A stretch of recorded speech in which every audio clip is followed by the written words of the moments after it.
Aloha, this is Jessica Smith responding to the article on Cosmopolitan Communication, especially in relation to ethnocentric communication and modernity, which we've already looked at. Cosmopolitan communication kind of takes it a step farther, taking certain aspects of the two, because they both have positive aspects in it, but cosmopolitan kind of combines the two ideas and brings them together to create a lot more understanding. Ethnocentric and modernity tend to focus on coherence based on a certain specific set of rules and making sure that their story is understood, whereas cosmopolitan communication seems to focus more on coherence, wants to focus more on the understanding reaching both groups, being able to kind of translate what one's saying to what the other's saying, so that there's a greater level of understanding and a greater ability to basically understand what's going on. That there's more, it talked about, for example, in modernity there being a lot of eloquence, saying things very clear and very specific, like go 1.2 miles and then turn right on this street. But for someone like me, that's hard to understand. I don't know how far 1.2 miles is if I'm just walking along the street. I would rather you say, go to the McDonald's and turn right. That's how I understand directions, and that's a way to translate for my understanding, it being related to social context and the different groups of people.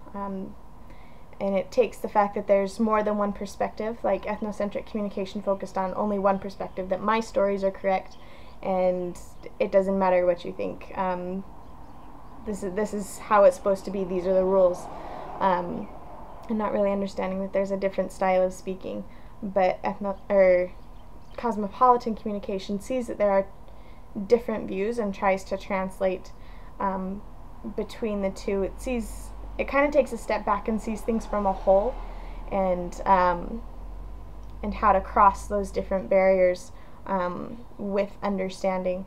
For the way that I see it, especially through the coherence and coordination, is going back to the dance example that we used in coordination. If you're dancing, you can have a choreographed dance, which is this move, then this move, then this move, then this move. But for example, you can also take it from the perspective of just having certain moves, like I know how to do a spin, I know how to do a dip, and then taking those and combining those in a different order every time, but because I know how to follow when someone is leading, like in a couples dance, there's greater coordination and understanding between the two people, because not just because we're following the rules, but because we're following each other, as well as the rules of the moves, the specific moves that we're doing. And it sees things from the perspective of seeing the other person both as a native, someone who has things in common, sees things similarly, but at the same time being a non-native, that there are things different. And I like that about cosmopolitan communication, that it combines the two, and in being able to see the person as a person, to see strengths and weaknesses within each individual or within each group, and try and work around those for greater understanding.